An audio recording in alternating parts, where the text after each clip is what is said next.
সকলোকে নমস্কাৰ জনাইছোঁ। আমি এটা বিশেষ কাৰণত আমি আপোনালোকক এনে নিমন্ত্ৰণ জনাইছিলোঁ যে আমি টাই আহোম জনগোষ্ঠীয়ে টাই আহোমসকলক জনজাতিকৰণৰ ক্ষেত্ৰত আমি বহু দিনৰ পৰাই সংগ্ৰাম অব্যাহত ৰাখিছোঁ। স্বাধীনোত্তৰ কালৰ সময়ৰ পৰা আজিলৈকে এই জনগোষ্ঠীটোৱে ভাৰতবৰ্ষৰ বুকুত স্বাধীনভাৱে সংবিধানৰ অধিকাৰ ভোগ কৰি জীয়াই থকাৰ কাৰণে আমি প্ৰয়াস কৰি আহিছোঁ আৰু বহু সময়ত আমাক নিষ্পেষিত আৰু নিপীড়িত ঠাইত ৰাখি ৰাজনৈতিকভাৱে বিভিন্ন ক্ষেত্ৰত আমাক বঞ্চিত কৰা হৈছে, অৰ্থনৈতিকভাৱে জনগোষ্ঠীৰ শোষণ কৰা হৈছে, সাংস্কৃতিকভাৱে আমাক আক্ৰমণ কৰা হৈছে আৰু বিভিন্ন ক্ষেত্ৰত আমি জীয়াই থকাৰ তাৰণাত আমি সংগ্ৰাম অব্যাহত ৰাখিবলগীয়া হৈছে। আৰু সেইকাৰণে সদৌ টাই আহোম ছাত্ৰ সন্থায়ো জন্মলগ্নৰ পৰা আজিলৈকে টাই আহোম জনগোষ্ঠীক জনজাতিকৰণ আৰু স্বায়ত্ব শাসন প্ৰদানৰ দাবীত আমি সংগ্ৰাম অব্যাহত ৰাখিছোঁ।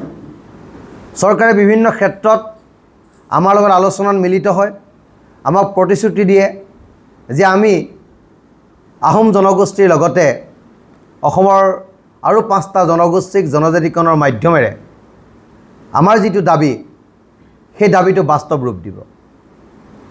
কিন্তু প্ৰতিখন চৰকাৰেই কেৱল মাত্ৰ নিৰ্বাচনী বৈতৰণি পাৰ কৰাৰ স্বাৰ্থত আমাক কথা বতৰাবিলাক কয় আৰু জনজাতিকৰণৰ বিষয়টো কেৱল মাত্ৰ ৰাজনৈতিক এটা বিষয় হিচাপে তেখেতলোকে তুলি ধৰিব বিচাৰে আৰু সেইকাৰণে অসমৰ এটা ৰাজনৈতিক দলৰো এই 6টা জনগোষ্ঠীক জনজাতিকৰণ দিয়াৰ ক্ষেত্ৰত তেখেতলোকৰ সদিচ্ছা বাস্তৱ ক্ষেত্ৰত আজিলৈকে আমি দেখা নাপালোঁ।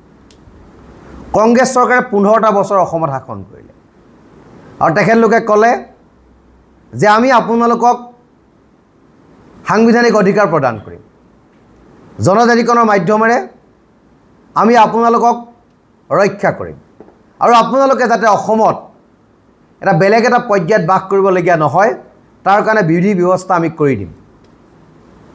কিন্তু কথাবিলাক প্ৰতিশ্ৰুতি হৈ থাকিল। নিৰ্বাচনৰ কথা বতৰাবিলাকৰ মাজতে সীমাবদ্ধ থাকিল। চৰকাৰ গঠন কৰিলে, গুচি গ'ল, কিন্তু 6টা জনগোষ্ঠীয়ে জনজাতিকৰণৰ মৰ্যাদা নাপালে। বিজেপি আহিলে ক'লে যে কংগ্ৰেছে নকৰিলে আমাক বিশ্বাস কৰক আৰু আমি আপোনালোকক জনজাতিকৰণৰ মৰ্যাদা প্ৰদান কৰিম।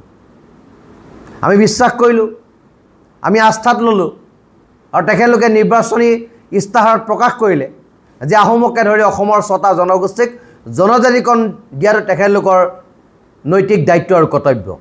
গতিকে সেইকাৰণে আমি তেখেতলোকক চৰকাৰ বনোৱাত সহায় সহযোগ কৰিলোঁ।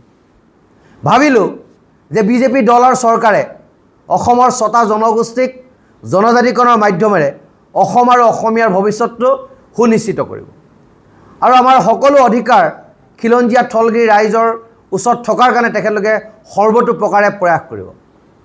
কিন্তু এই চৰকাৰো একেই বান্দৰ নাচ নাছিলে আৰু একেই চতুৱালীৰ মাজত আমাক ৰখাব বিচাৰিলে, কিন্তু সেই চতুৱালী বহুত হৈ গ'ল।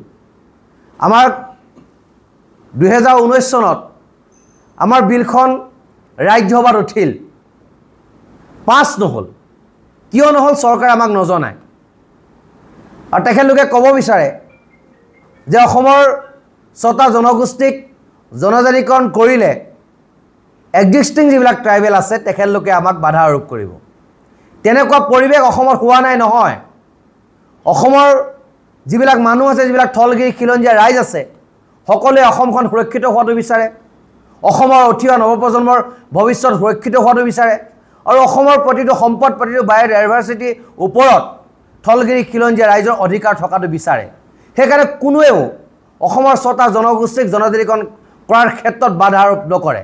কিন্তু কেইজনমান ব্যক্তিয়ে কেৱল মাত্ৰ ৰাজনৈতিক চতুৱালীৰ মাজত বন্দী হৈ চৰকাৰৰ স্প'ক্সমেন হিচাপে কাম কৰি এই কথাটো বাধা আৰোপ কৰিব বিচাৰে। গতিকে সেই কথাবিলাকত আমি গুৰুত্ব আৰোপ নকৰোঁ, সেই কথাবিলাক আমি ৰাজনৈতিক কথা বতৰা বুলি আমি এৰি দিওঁ।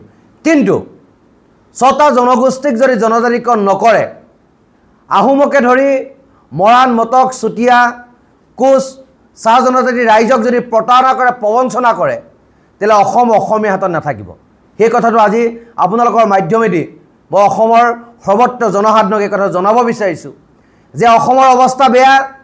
আগ্ৰাসী মনোভাৱেৰে অসমৰ ভাষা, কৃষ্টি, সংস্কৃতি, ভূমিৰ ওপৰত আক্ৰমণ কৰা হৈছে, জীৱন জীৱিকাৰ ওপৰত আক্ৰমণ কৰা হৈছে, মানুহক পেটে মৰাৰ ষড়যন্ত্ৰ ৰচনা কৰা হৈছে।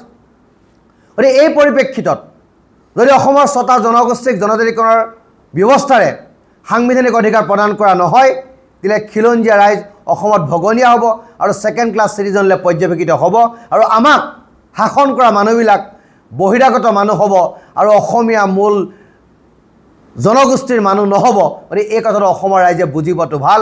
আৰু সেইকাৰণে আমি অসমৰ 6টা জনগোষ্ঠীক জনজাতিকৰণৰ মাধ্যমেৰে এই বিষয়টোৰ সমাপ্ত হোৱাটো বিচাৰিছোঁ। আৰু চৰকাৰে এই কামটো কৰা নাই। তাৰ কাৰণে আমি সদৌ টাই আহোম ছাত্ৰ সন্থাই চৰকাৰৰ এই নীতিৰ বিৰুদ্ধে আমি এক প্ৰতিবাদী কাৰ্যসূচী হাতত ল'ব বিচাৰিছোঁ। আৰু এই প্ৰতিবাদী কাৰ্যসূচীকেইটা মই আপোনালোকক জনাব বিচাৰিছোঁ যে অহা অক্টোবৰ মাহত চৰাইদেউ জিলাত আমাৰ জোৰ সমদলৰ কাৰ্যসূচী হ'ব। 15 অক্টোবৰত মাহমৰাত, 16 অক্টোবৰত সাপেখাতি আৰু 20 অক্টোবৰত সোণাৰী সদৰত আমাৰ জোৰ সমদল কাৰ্যসূচী হ'ব।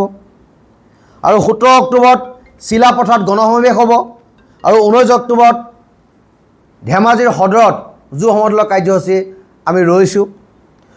গোলাঘাটত 3 নৱেম্বৰ দিনা আমি প্ৰতিবাদী কাৰ্যসূচী লৈছোঁ আৰু শিৱসাগৰত 16 নৱেম্বৰ দিনা ঐতিহাসিক তলাতল ঘৰৰ পৰা শিৱসাগৰ নগৰলৈ এটা বৃহৎ জোৰ সমদলৰ কাৰ্যসূচী আমি লৈছোঁ। আৰু ক্ৰমান্বয়ে ডিব্ৰুগড়, তিনিচুকীয়া, যোৰহাটতো ইয়াৰ পিছত কাৰ্যসূচী লোৱা হ'ব। আৰু এইটো চৰকাৰক এটা সকিয়নি যে চৰকাৰে যদি আমাৰ দাবীৰ প্ৰতি সহমত পোষণ নকৰে, আমাৰ সাংবিধানিক অধিকাৰ যদি আমাক প্ৰদান নকৰে, ইয়াৰ পিছৰ পৰ্যায়ত যি আন্দোলন হ'ব সেই আন্দোলন অতি ভয়াৱহ হ'ব। আৰু সেই ভয়াৱহ আন্দোলনত যি ক্ষয় ক্ষতি হ'ব তাৰ কাৰণে টাই আহোম ছাত্ৰ সন্থা বা টাই আহোম জনগোষ্ঠীৰ লোকসকল জগৰীয়া নহ'ব, ই সম্পূৰ্ণৰূপে চৰকাৰ জগৰীয়া হ'ব আৰু প্ৰশাসন যন্ত্ৰ জগৰীয়া হ'ব। কাৰণ চৰকাৰে আমাক কৈছিল যে আমি আপোনালোকক জনজাতিকৰণৰ মৰ্যাদা প্ৰদান কৰিম, আপোনালোকে আমাক ভোট দিয়ক, আমাক ৰাজপথত বহক, আপোনালোকক আমি ন্যায় দিম। গতিকে ন্যায় তেখেতলোকে দিয়া নাই, আমাক প্ৰতাৰণা কৰিছে, আমাক প্ৰবঞ্চনা কৰিছে, আমাক ঠগিছে, মিথ্যাচাৰৰ আশ্ৰয় লৈছে। তাৰ কাৰণে প্ৰতিবাদ হ'ব আৰু জংগী প্ৰতিবাদ হ'ব।